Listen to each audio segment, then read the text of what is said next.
In the book of Matthew, there's a section where it says, when Jesus heard what had happened, his friend had died, he withdrew privately to a solitary place.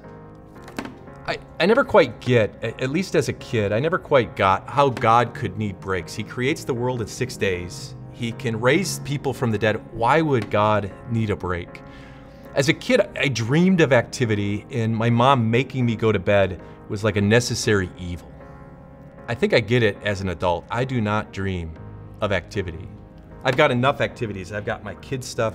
I've got my stuff. My parents are getting older. I think you could understand what's going on. You've got bills to pay. You have all these things, projects to do. There's the house to take care of. I dream about the breaks.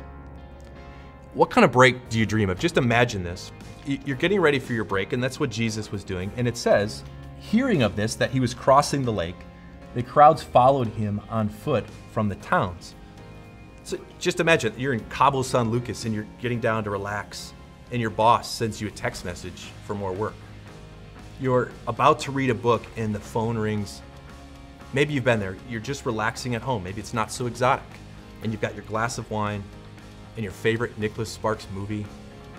And your wife says, I'm just kidding. Your husband says, can you hear the kids crying? We won't tell anyone, but your heart sinks.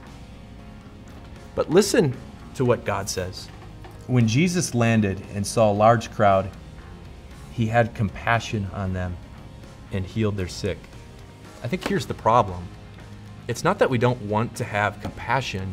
I just think we're tired. To have compassion means you have to give something up. You got to give up part of your life. You got to give up part of your time. You got to give up part of your peace. So I think our prayer is to have a heart like Jesus, but not only a heart like Jesus, but the energy that God so fills us up with compassion that when there's a knock on the door and there's a phone call or we hear a child's cry when we're about to relax, we can pour into their lives. The people around us, our kids, our family, our parents, our coworkers and our friends and our neighbors, so much so that we even get into the world of people facing injustice because we want to be compassionate, so filled up with Christ and his love that we even do it on our breaks. One of the ways that you can fill people up is share these videos so they can hear about the love of our Savior. Please do that, and we look forward to seeing you tomorrow.